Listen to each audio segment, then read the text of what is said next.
Last night I had a mutual ask me an interesting question, which is if I had a fresh start on the MCU, but I couldn't use the original 6 Avengers, who would I choose? Hi, I'm Jordan the Nerd of Gold, and I put some thought into this. I initially was thinking, what if I made some stipulations that worked like how Kevin did? He didn't have mutants or spider people, but now he does. Do I act like him now or back then, or what? And I just decided to go with like the idea that basically he has current access to everyone right now.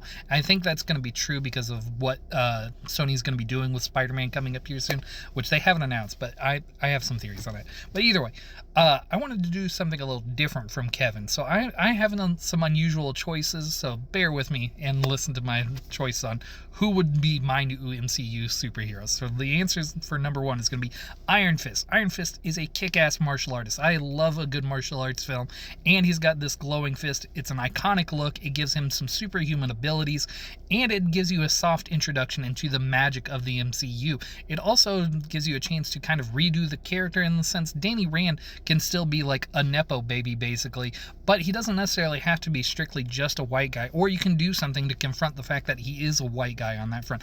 I don't know which is necessarily the best route on that front, but I do like the Iron Fist as an ability, and I do like a kick-ass martial arts film, so yeah, I'm going to go with Iron Fist. Next on my list is I want to introduce some of the mutants, because the X-Men are some of the most important characters in the Marvel Universe, but I also want to introduce a character who really forces you to confront the fact that he is a mutant, and that's Nightcrawler. Nightcrawler is easily one of my favorite X-Men. He's incredibly charming. He's got like that classic adventure style hero character in his heart. He's loving, he's Catholic, and again, he has to deal with being a mutant more than Scott Summers, more than Wolverine. He is visibly a mutant in a way that the rest of the X-Men are, or for the most part, are not.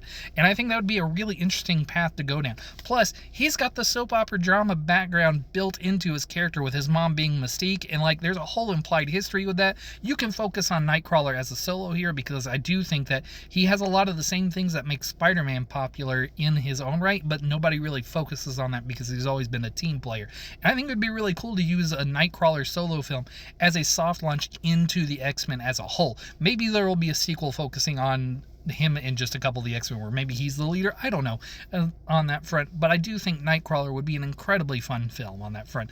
Next on my list, I'm going to go with Blue Marvel. Blue Marvel is an incredibly powerful character. He's basically Superman, but powered by antimatter, which I think really says something about this character in the universe because he's not powered by what everyone else is.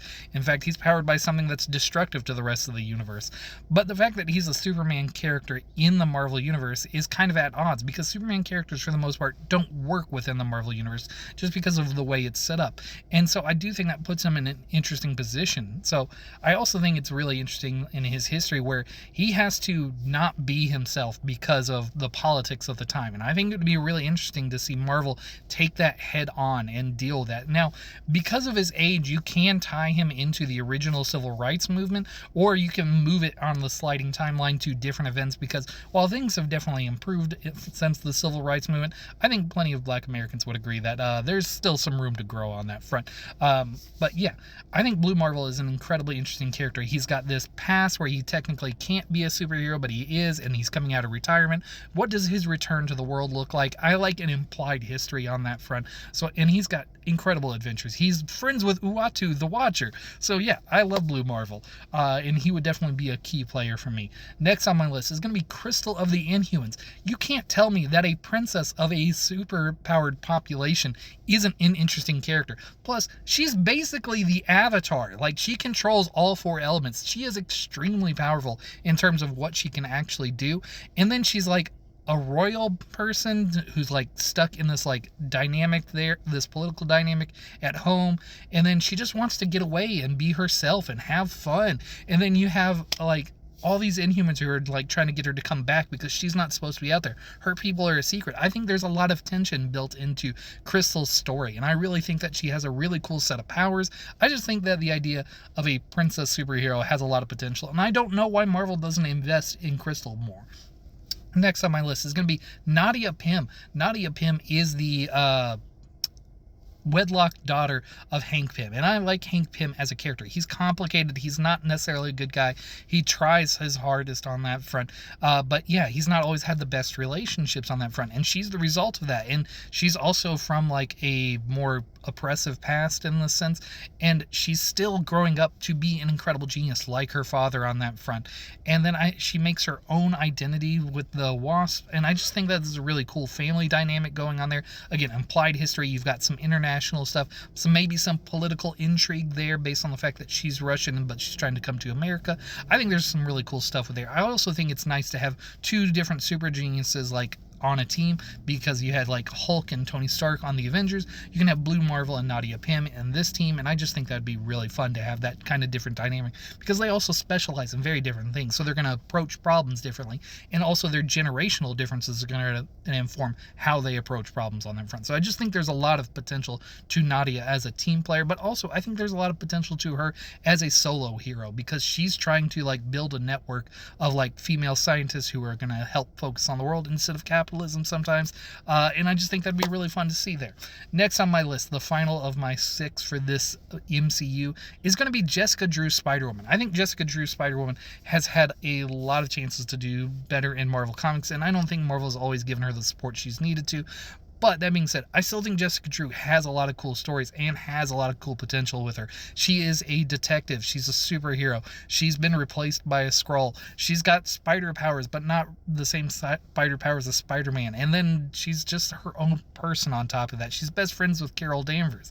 And like, I just think there's a lot of potential to Jessica Drew, especially if you lean into the aspect of her being a spy / detective. And then on top of that, you focus on the fact that typically, even though it's changed a few times in the comic books, she has a background where she was initially a bad person and then she came to being a good person. So I think it would be really cool to see that arc in a superhero, because most of the time we see a superhero who's maybe got some good intentions and then becomes better, or like they have a little bit of a seedy background before they change their route and become a better person.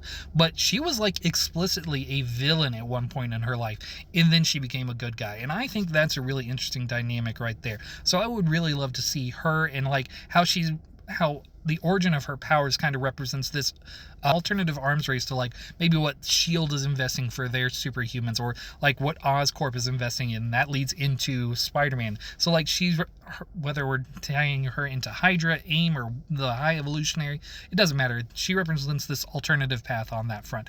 And I just think there's a lot of cool stuff about Jessica Drew that could be made into an excellent movie. So I would definitely team all of these guys up into their own Avengers style movie. Although I don't know if I would call this team the Avengers. I think just to differentiate them, I would call them the Ultimates. But let me know, what do you think about my lineup for this potential MCU?